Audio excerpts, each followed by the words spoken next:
ז'אק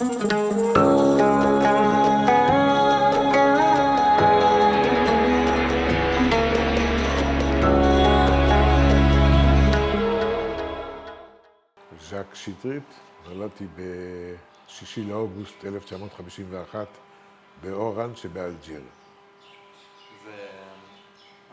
והמשפחה, אבא, אמא, מה היו השמות שלהם? אמי שילדה אותי, פורטונה, בעברית מזל. אבא שלי מחלוף, היה חייט, ואפשר לומר שהיה עורך דין ללא תואר וללא השכלה.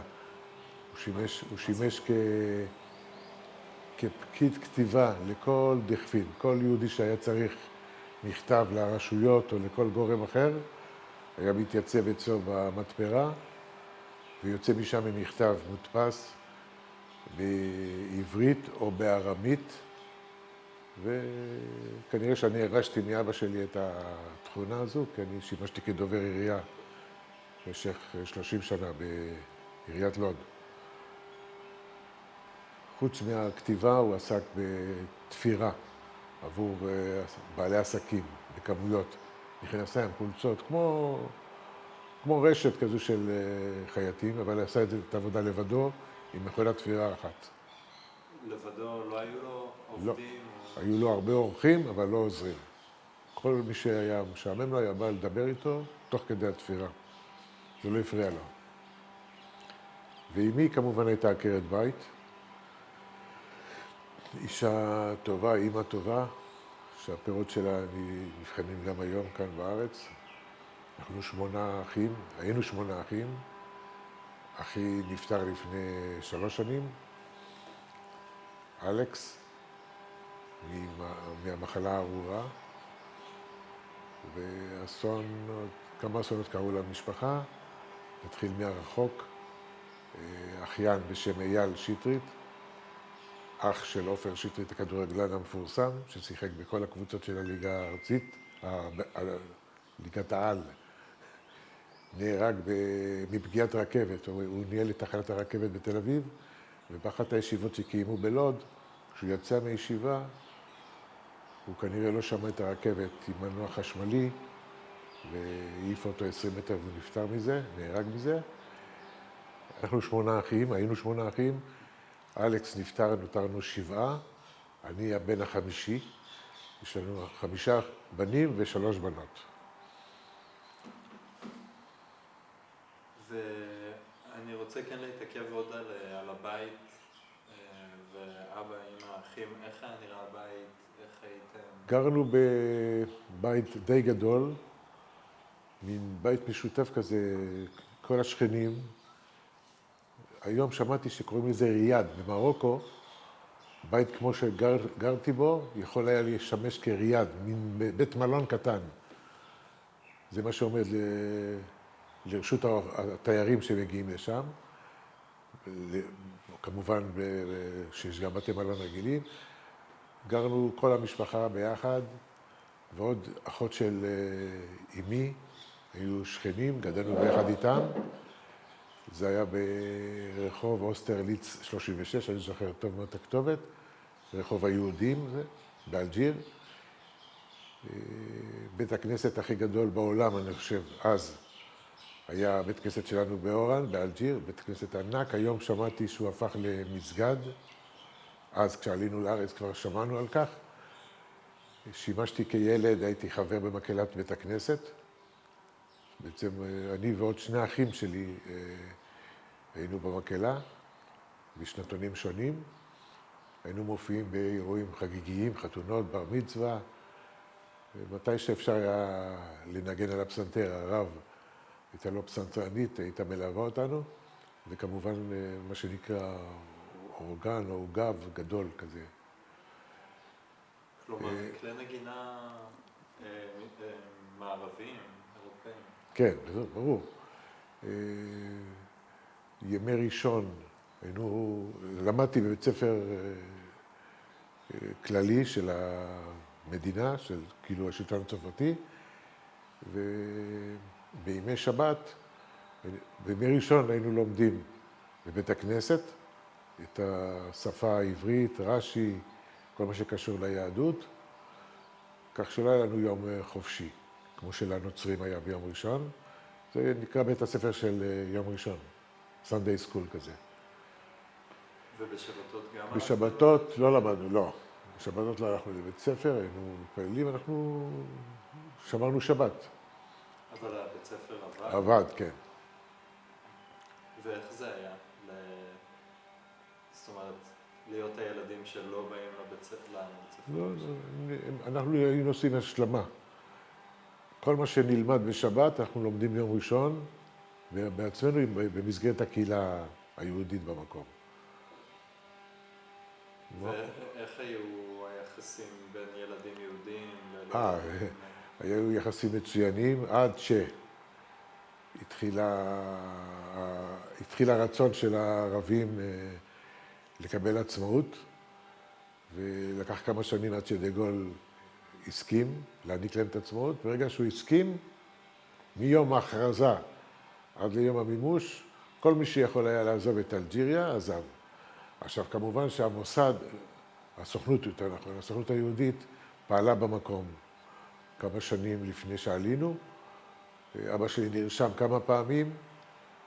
הבנתי מאחותי הגדולה שהרשמה למועד הראשון לעזיבה לא צלח, אז אחותי נאלצה לרשום אותנו שוב פעם נוספת, ורק בפעם השנייה כן הצלחנו לעלות על האונייה ולברוח, ממש ברחנו משם, כי בימים האחרונים היו מעשי רצח, כל מי שלא שם לב היה נרצח על ידי ערבים, למרות שהיחסים היו מצוינים דקה לפני כן. זה עניין, משהו, קשה להסביר את זה, אבל זה עובדה. כמו שקשה להאמין מה שנעשה במלחמה האחרונה הזאת, אנחנו סבלנו גם באותה נסיבות. אתה זוכר באופן אישי שכנים או מכרים ערבים ואיך היו היחסים איתם לפני ואחרי? כן, המשפחה של אבא שלי היא גדולה מאוד, וחלק מהם העסיק ערבים בעסקים שלהם. יש לי דודה שסיפרה לנו באחד מביקוריה בארץ, שהיא, עם הדרכון הצרפתי שלה, היה מותר לה להיכנס לאלג'יר, והיא הגיעה לאלג'יר, לאורן, התארחה בבית מלון, ומישהו פעם עמד מאחוריה ונקש לה על הכתף, הקיש לה על הכתף, והסתובבה והיא ראתה את אב הבית שניהל לה את הבית, כשגרנו באלג'יר, והוא הציג את עצמו כמנהל בית המלון. כמובן שהוא הוציא אותה מהשולחן הקבלה ואירח אותה ללא תשלום, וזה מסמל ממש את היחסים שהיו לפני. והוא נשאר בן אדם נורמלי וכיבד אותה ואפילו ויתר על התשלום שלה למלון. היו יחסים מצוינים והם נהיו גרועים ככל שיום העצמאות שלהם הגיע. כמובן בזכות דה-גול, שרל דה-גול, הדגול. יהודי שהיה עובר ברחוב הערבים, לא היה מסיים את ההליכה שם, היו הורגים אותו, וכנ"ל אצלנו. ערבי שעובר אצלנו ברחוב היה נרצח על ידי יהודים, או על ידי צרפתים פרו-יהודים. דוד שלי, הבעל של האחות של אמי, שהיינו שכנים, היה שוטר באלג'יריה, שוטר צרפתי, ובשעות אחר הצהריים והערב הוא היה ב-OAS. OAS היה ארגון יהודי, ארגון של, לא נקרא לזה טרור, של כאלה שנלחמו נגד הערבים, נגדם, והוא היה ברשימה שלהם.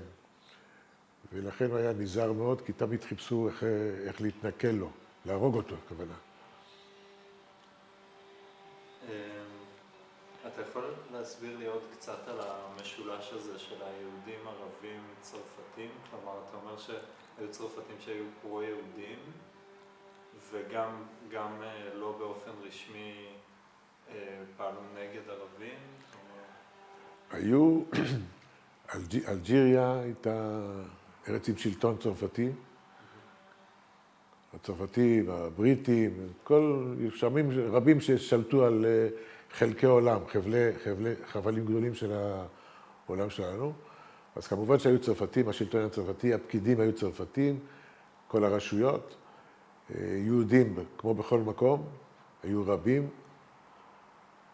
אם מערכת היחסים הייתה טובה עד למחרת קבלת העצמאות, אז יכול להיות שהיינו נשארים שם, והיום זה יכול היה לראות כמו מרוקו. אני מדבר על מרוקו עד ל6 לאוקטובר האחרון. אבל אני בטוח, לא נותר שם אפילו יהודי אחד. מי שיהודי ויש לו דרכון זר יכול לבקר שם, כמו שעשתה דודה שלי. והצרפתים כמובן שהיו חברותיים ליהודים, הם היו בקשרי מסחר, קשרי עבודה, שכנים. כמו ערבים, הצרפתים היו כלפי יהודים כמו ערבים, אבל קצת יותר בגלל האופי של החיים, התרבות. ויהודים, צרפתים היו, אבל ערבים יהודים לא היו באלג'יר. אז לכן הצרפתים הם יותר פרו-יהודים מאשר פרו-ערבים. אמרתי לך, הבית כנסת היה הכי גדול בעולם, הכי יפה, משהו לא מהעולם הזה, וחבל שהפכו אותו למסגד. אתה יכול לתאר לי קצת איך היה נראה הבית כנסת? הבית כנסת נראה ענק, גדול, מרווח, עם ספסלים בצורה של הספרדים, שורה, כמו כנסייה, להבדיל. היכל ענק, למעלה, משני הצדדים, עזרת נשים, מימין ומשמאל, בהפרש של גובה רציני, בלי סגירות. זה ממש כאילו קומה מעל בצדדים, כמו באצטדיון כזה, כמו בהיכל תרבות ענק.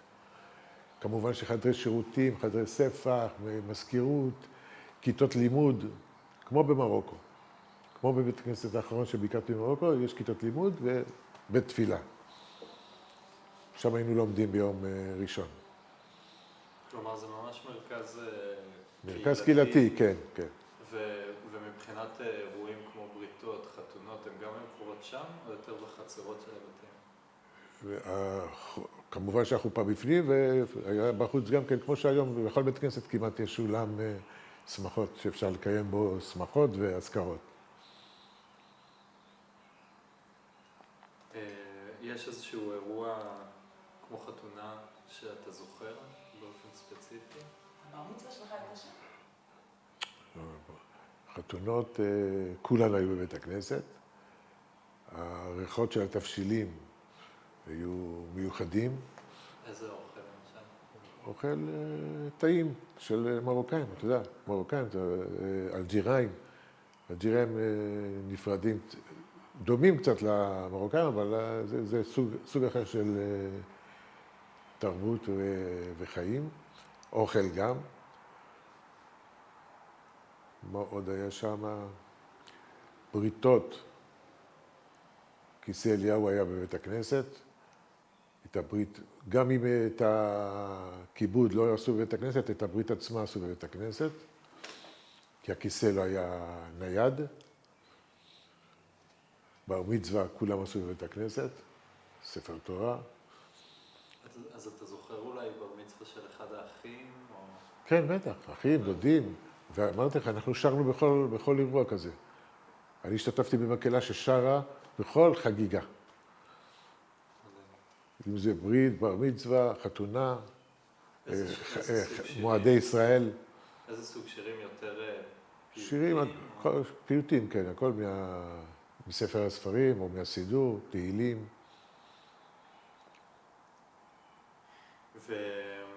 ואם אנחנו מתקדמים שוב לשלב שבו החלטתם לעזוב, אז אתה אומר שהיה ניסיון עזיבה אחד, ניסיון הרשמה אחד שלא צלח? לא, ההרשמה הייתה בסדר, רק המימוש של העזיבה לא צלח, אז אחותי הייתה צריכה להירשם שוב, לרשום את כולנו שוב, ובפעם השנייה, כן, זה צלח.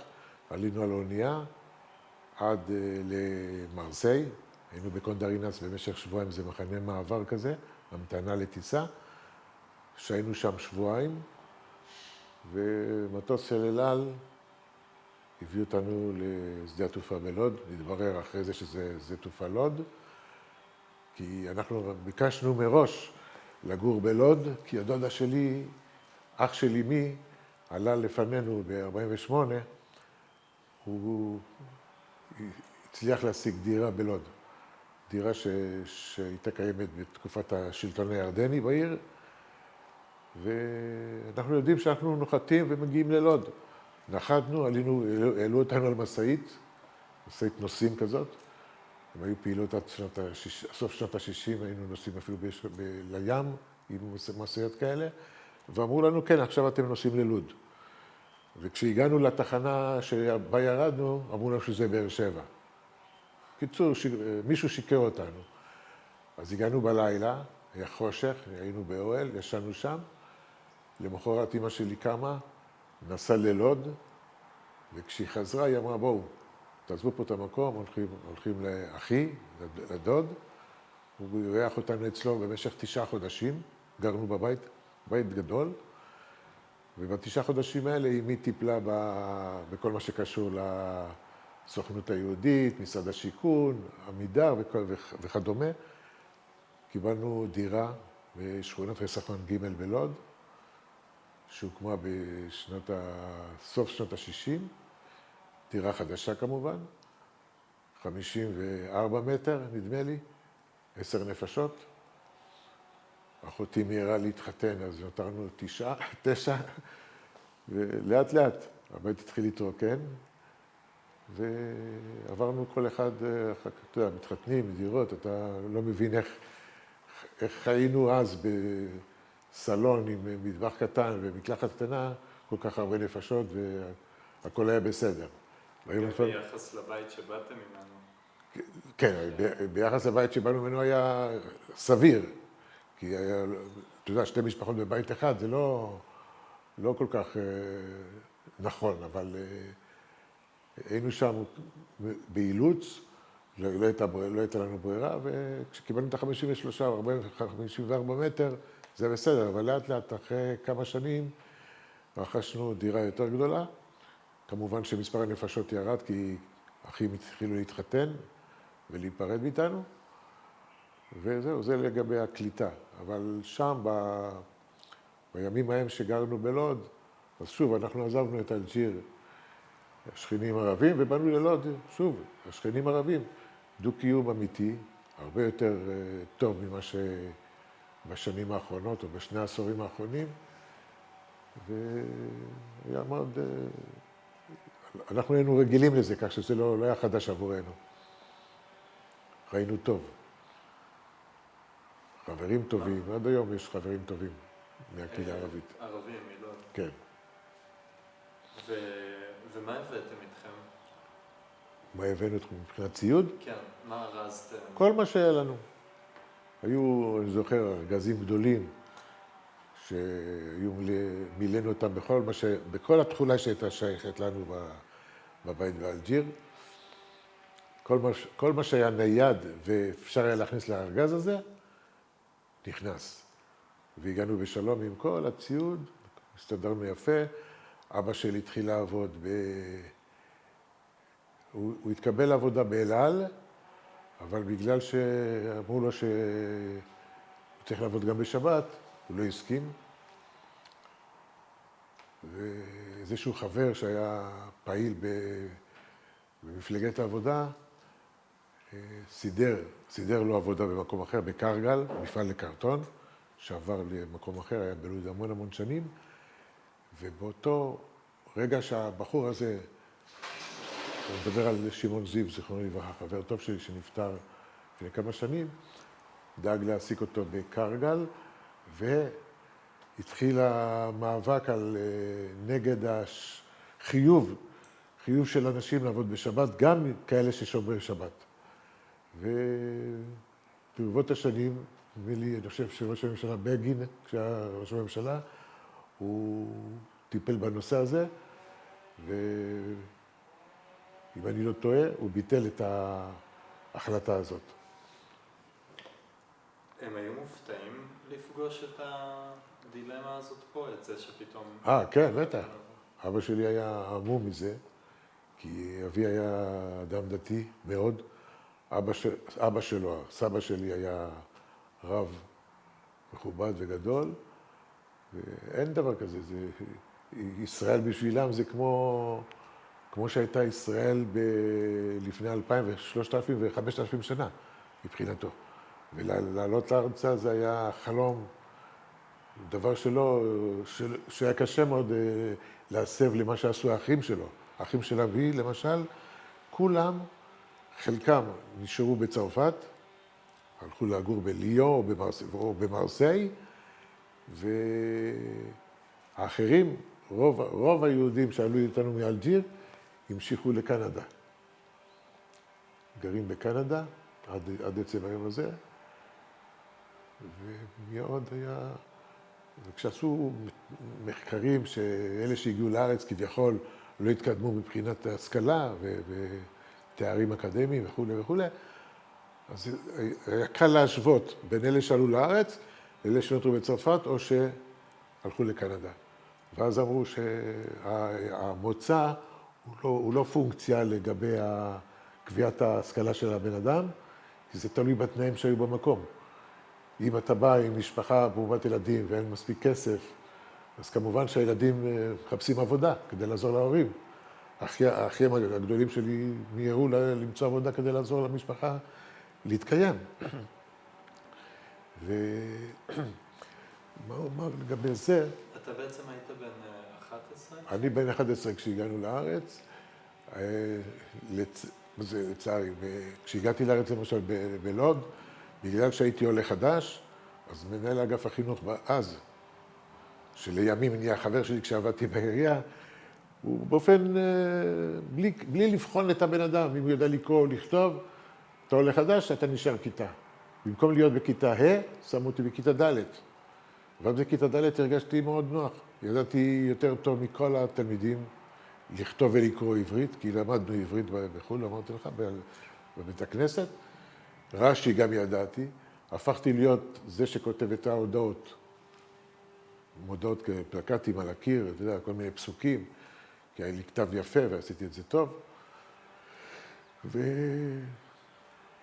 אבל לא הצטערתי שנכנסתי לכיתה ד' כי גדלתי עם בני מחזור, שאיתם גדלתי ונהיינו חברים עד עצם היום הזה. ובאמת דיברת על שפות, אז איזה שפות היו מדברים בבית? צרפתית. צרפתית, וכשהגענו לארץ, סבתא שלי, אמא של אמי, גרה בבית של אח של אמי, איפה שהתארחנו 9 חודשים. היא ממש גרה עם הבן שלה. אז בזכותה, ההורים שלי המשיכו לדבר מרוקאית איתה, ואנחנו שמענו את השפה, אבל לא כל כך השתמשנו בה.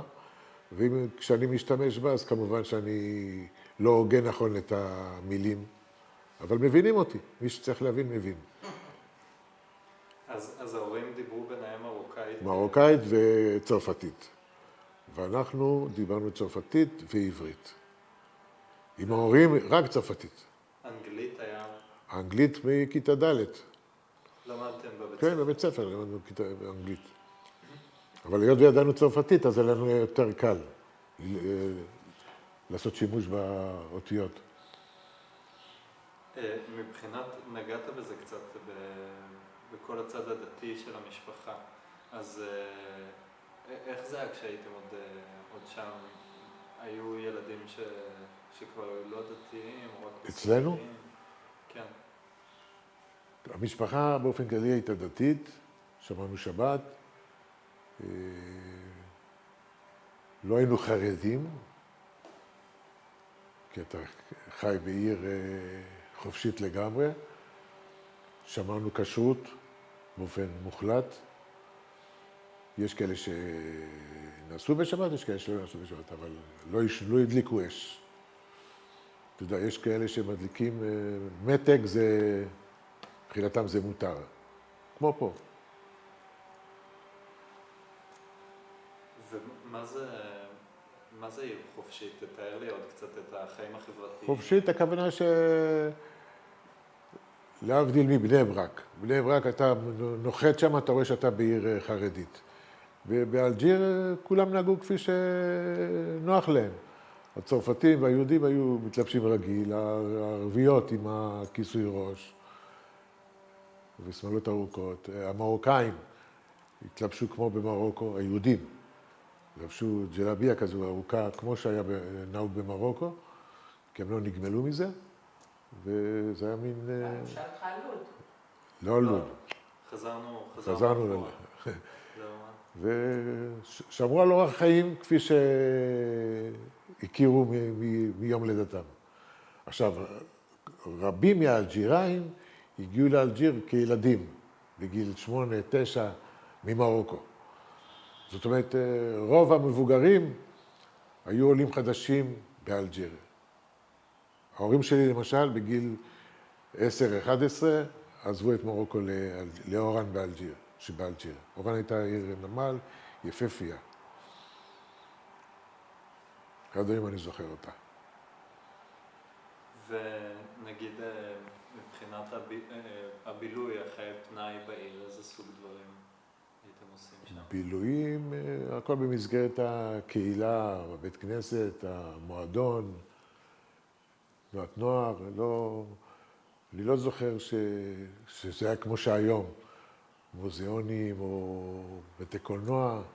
הים, היינו הולכים לים, כי זה עיר נמל, אז לנו היה את מה שלא היה לאחרים. מקומות יפים. איזה תנועת נוער הייתה? אני לא זוכר את השם, אבל זה לא היה בני עקיבא או עודד, לא עודד, עזרא או הצופים. יכול להיות שהיו גם צופים, אבל אני לא זוכר את זה. אתה זוכר את הפעילות שם אבל, שהיית הולך אליה? על איזה סוג תכנים היו מדברים? לא, זה לא... אני הייתי יותר בקהילה של הבית כנסת. אז רוב הזמן הפנוי שלי היה שם. היה לנו חזרות למקהלה, הופעות. לא היה לנו זמן לדברים אחרים.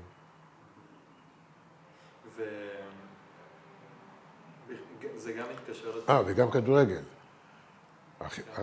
אחי הגדול, זאת אומרת, השני מלמעלה, יש לי אחות בכורה, הבכורה היא בת, והבן אחריה התחיל לשחק כדורגל בגיל מאוד צעיר, מה שנקרא בנערים, בגילאים הראשונים של הקבוצות, ומשם הוא התקדם הלאה עד שעלינו לארץ, וגם פה ישר הבחינו במה שהוא יודע לעשות עם רגליו. הוא היה כוכב כדורגל לצערו או לחוסר מזלו, הוא הגיע מוקדם מדי לארץ. אם הוא מגיע בעשורים האחרונים, הוא היה כוכב כמו כל הכוכבים שאתה מכיר. אבל הוא הגיע לנבחרת ישראל בסופו של דבר. הוא שיחק בפועל רמת גן, בפועל יהוד. כמובן שהוא התחיל בפועל בלוד, אבל חטפו אותו מיד לקבוצות בליגה לאומית. אז הליגה הלאומית הייתה ליגת העל, והבן שלו ירש אותו, עופר, נהיה גם יותר גדול ממנו, כדי שתבין בהבדלים של החוסר תקשורת שהיה, מה שיש היום, טלוויזיה וכו'. כוכב אז, מה היה מקבל? הרי לא היה כסף. וכשנולד הבן שלו הבכור, אז הביאו לו עגלת תינוק, טיולון. זה היה כמו היום להביא מכונית לשחקן. ומה אתה מתכוון שהוא הגיע מוקדם מדי הוא הגענו ב-62. הוא שיחק הרי עם כוכבי ישראל. אם הוא היה נולד פה, זאת אומרת, בעת האחרונה, כרגע ששחקן כדורגל עושה מיליונים בשנה. כמו הכוכבים האלה שאתה מכיר מאירופה ומדרום אמריקה וצפונה. כן, אני ניסיתי להבין אם אתה מתכוון גם לתקופה מבחינת אפליה. לא, אין אפליה. הוא לא נתקל באפליה, ההפך. זה שהוא ידע לשחק כדורגל, זה רק קידם אותו ופתח דלתות. הוא בכלל רצה להיות חבר קיבוץ. החלום שלו היה להיכנס לקיבוץ כשהוא הגיע לארץ. ומפה לשם הגיע למגרש, ומהמגרש סידרו לו עבודה בתל-רד, מקום שהוא נשאר שם עד שסגרו את המפעל. זאת אומרת, הוא יצא לפנסיה ישר מהמפעל הזה. אבל בסך הכל הוא רצה להיות קיבוצניק. החוויה שלכם באופן כללי, שלך ושל המשפחה, מבחינת הקליטה בארץ? מצוינת. היא הייתה טובה? כן, טובה מאוד. איך זה, במה זה השתקף? קיבלתם תמיכה כלכלית, סל קליטה? לא, לא, לא. לא היה סל קליטה בזמני, בזמן ההוא. היה דירה, מי שקיבלנו דירה, השכירות הייתה מאוד נמוכה. ההורים שלי שניהם עבדו, אבא שלי היה חייט, אחר כך הוא עבר לקרגל, כפי שאמרתי, אבל הוא עשה גם בתפירה בבית, ואימי עבדה בניקיון, באל על. התגעגעתם לאלג'יר? כן, בטח, למה? להכל. הכל מכל. אנחנו מדברים על ישראל ב-62, לא ישראל של היום, עד ה-6 לאוקטובר. כי מ-7 לאוקטובר המדינה השתנתה. החיים הם לא יהיו אותם חיים כפי שהיו לפני זה, לטוב ולרע.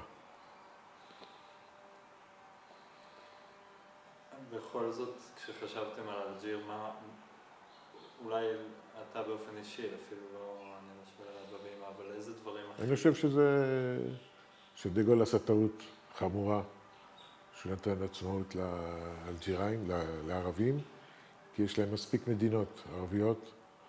אפשר היה להשאיר עוד אחת, עוד מדינה בצפון אפריקה שהייתה לא הופכת לערבית, לא היה קורה שום דבר. והיינו אולי רק בשנים האחרונות היינו מגיעים לארצה כעולים, כי ישראל היום היא, עבור היהודים בכל העולם היא יעד תיירותי מספר אחד, ולא משנה מה יוקר המחיה של התיירים בארץ, הם באים. אז היינו כמותם, או שכמותם או שעולים כמו אחרים, יש הרבה אחרים שעולים במסגרת תנועות הנוער וכל המפעלים שקיימים ליהודים בחו"ל, שביוזמת הסוכנות היהודית, וזה מה שגורם לאנשים לעלות. יש כאלה שבאים כדי להתגייס לצה"ל בלבד, ואחר כך נשארים. אז זה היה קורה גם לנו, כנראה. מעניין אותי שוב להתעמק לאיזה דברים התגעגעתם שם. איזה דברים, אפילו מקום או... אמרת, הבית כנסת זה היה מרכז, כי הוא גם היה יפה וגם מכיל וגם עם תוכן רציני. והסביבה, חוף הים, האווירה, לא הייתה שום מלחמה שם עד למלחמת העצמאות, כאילו הקרבות שהיו ברחוב בין היהודים לערבים ובין ה-OAS לערבים. הכל היה נחמד שם. מה זה OS? OAS זה ארגון... כן, אז מה זה אומר? אני מתאר לעצמי O זה organization, A... צריך להסתכל בגוגל, אפשר למצוא את זה בקלות שם. אבל זה היה ארגון, כמו שהיו ארגוני טרור ברשות האישים שלנו פה בארץ, שנלחמו בבריטים ואחר כך בערבים. הארגון הזה נלחם נגד הערבים וכל מי שרצה את רעת היהודים. ואם כבר חזרנו לזה, אז דיברת על זה שגם ערבים שהיו מגיעים לשכונה היהודית, גם היו מקבלים, כן, בטח. היה נקמה. ה-OAS... וזה מה, זה ה-OAS? היו עושים את זה, או שגם סתם ילדים היו יוצאים? סתם, כן, גם ילדים, כן, מכות. ילדים הרי זה הדבר הכי פשוט שיש. כשילד יהודי היה עובר אצלם, היו מכים אותו, וכנ"ל אצלנו. אנחנו היינו מכים. אתה זוכר את עצמך גם מעורב? אני השתדלתי לא להסתובב ברחוב של הערבים בעת ההיא, כשהכל התהפך, ושמרנו על עצמנו. ומהצד השני, כשבצד היהודי אתה זוכר את עצמך מעורב שערבים מגיעים? כן, היינו רואים את המכות, את ההכנות, את ההתגוננות, כמו בסרטים, שאתה רואה או שעומד להיות איזו התקפה על מישהו שמתכננים. אותו דבר היה גם אז. איך זה... בראי הזמן של היום לחיות פה במדינה ולהסתכל אחורה על זה, איך זה מרגיש לך ההבדל בין הקונפליקט כמו שהוא היה שם ובין הקונפליקט כמו שהוא נחווה היום, שזה היה... אפשר להשוות רק לתקופה של השומר. האירועים, הפרעות שהיו במאי 21, זה בדיוק כמו שהיה אז, רק בזעיר אנפין. פה זה התחיל ישר ללינצ'ים, לא לחתוך רגל או להרביץ וזהו, אלא לכסח אותו עד מוות, כמו שכיסחו את החשמלאי המסכן מלוד, שהגיע מאיזשהו אירוע במרכז הארץ, חזר הביתה לשכונת גן אביב, עם הרכב שלו, ושתדע לך, הבחור היה עוזר לכולם, הוא היה חשמלאי, לערבים, ליהודים, לפעמים היה לוקח כסף, לפעמים לא לוקח כסף.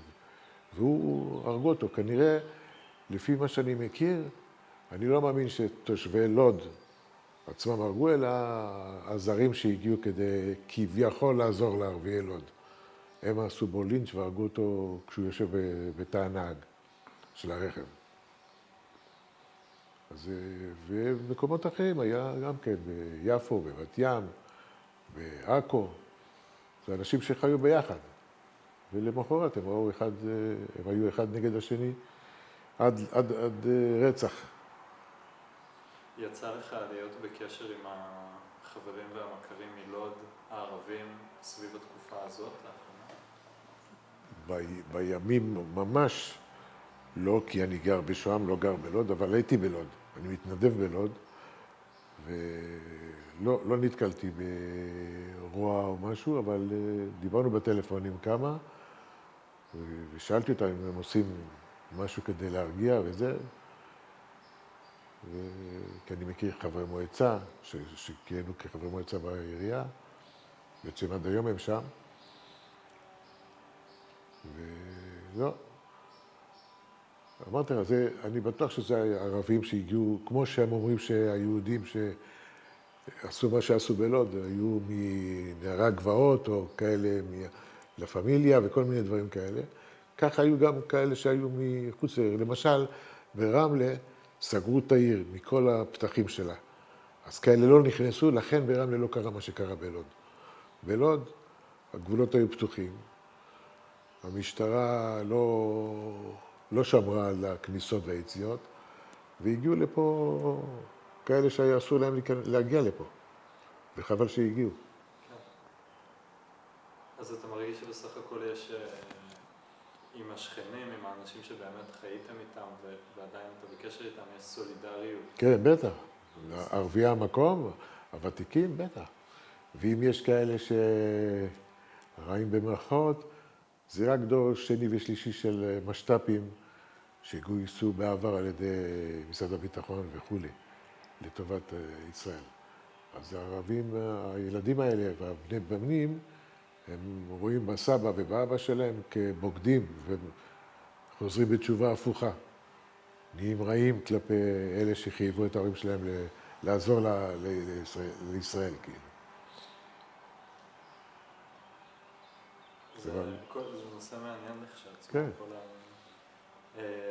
אנחנו כן צריכים לסיים.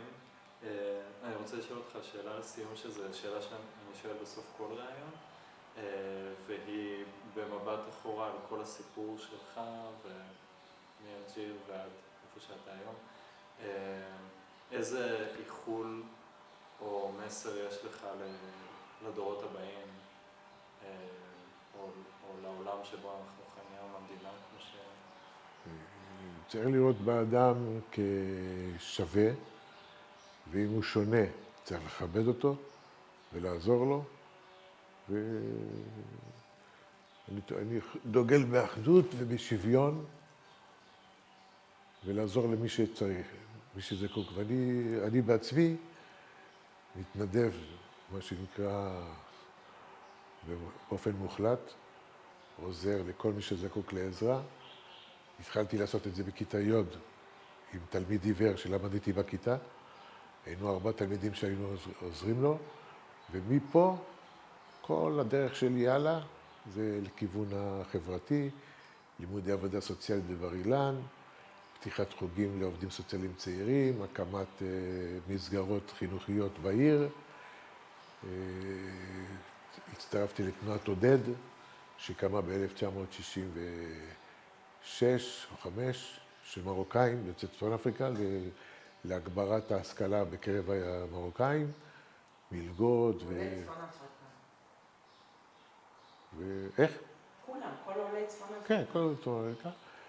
עד שראינו שהפוליטיקה משחקת חזק, החלטנו לרוץ לפוליטיקה, לכנסת, רצנו לכנסת, נבחר, הצטרפנו ליגאל ידין, ונבחר אחד מאיתנו כחבר כנסת, ואחר כך זה התגלגל והגענו למסקנה שנכון שבכנסת אפשר לעשות שינויים, אבל צריך לעשות את זה יותר למטה בחברה עצמה, והתנועה התמוגגה, אבל כשהיינו קיימים, אלפי סטודנטים הגיעו לאוניברסיטה בזכותנו, בכל עיר היה לנו סניף, אני הייתי רק אז הסניף בלוד, ומה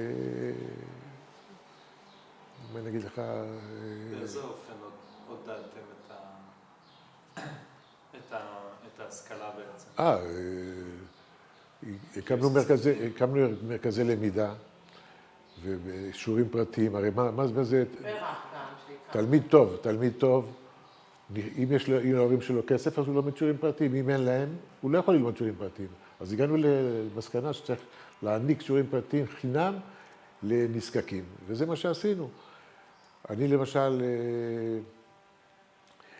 ראיתי שכשעבדתי בעיריית לוד, התחלתי לעבוד בעיריית לוד, ראיתי שחייבים לעזור לילדים נצרכים בבתי הספר.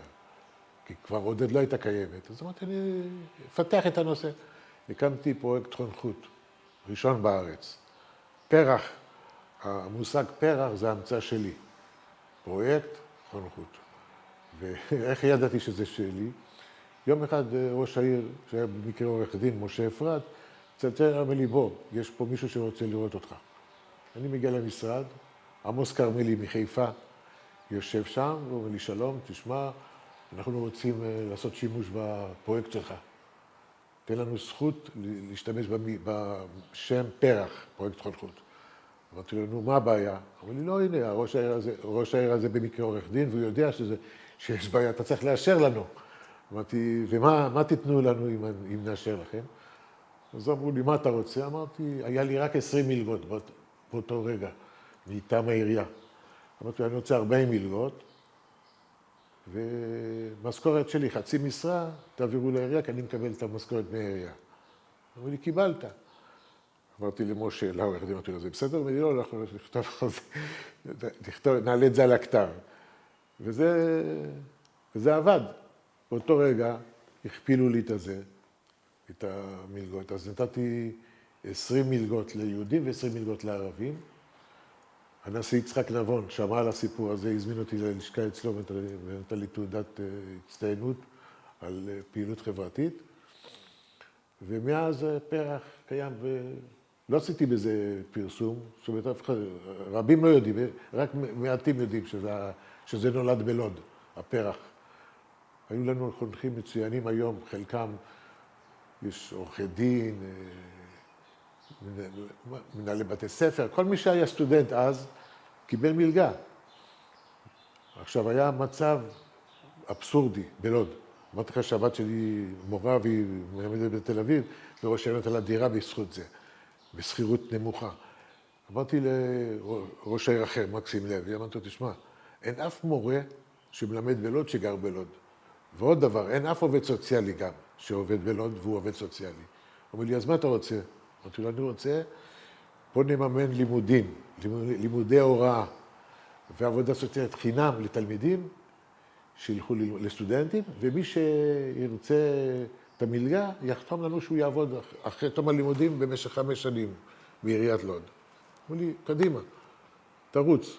אז רצנו עם זה, וברוך השם היום, הרבה מורים הם לודאים, מנהלי בתי ספר הם לודאים, עובדים סוציאליים לודאים, והרווחנו. העיר הרוויחה וגם הסטודנטים הרוויחו. פשוט דברים פשוטים, קלים, שאפשר להריץ כשהרגולציה לא מפריעה לך. גם מרגיש לי כאילו שזה אוסף את כל הסיפור, כי כן, אז אני אומר, הגעת מאיזשהו... התקווה שלי זה ייחוד, לאהוב את השונה. דרך אגב, אני הקמתי את מועדון אנוש, אני לא ידעתי על קיומה. תראה, בפרח אני יסדתי את זה בארץ. באנוש לא ידעתי שזה קיים, שיש עמותה כזאת. 3 שנים לפני שאני הקמתי את אנוש בלוד, משפחות שיש להם ילד מוכה, ילד בעל צרכים מיוחדים בבעיות נפשיות, הקימו את העמותה, אבל לי ברוך השם אין שום קשר לזה, אבל ראיתי חבר'ה כאלה שסובלים מבעיות נפשיות שהם לא מטופלים על ידי העירייה. לא מטופלים. אז פעם נפגשתי עם מישהו, הוא אומר לי, תשמע, אין לנו כלום. אין לנו מועדון, אין לנו זה, כלום. ואם אני אפתח לכם מועדון, אתם תבואו? הוא אומר לי, כן. אז הקמתי ועד, כי פניתי לי ביטוח לאומי, אמרו לי, קודם כל, תשמע, יש עמותה כזאת בישראל, וב' כדי לקבל מאיתנו כסף, אתה צריך להקים ועדת היגוי לנושא הזה, ולהיות קשור לעמותה הארצית. אמרתי, אין בעיה. התקשרתי לעמותה הארצית, הקמתי ועדת היגוי, וקיבלתי המון כסף.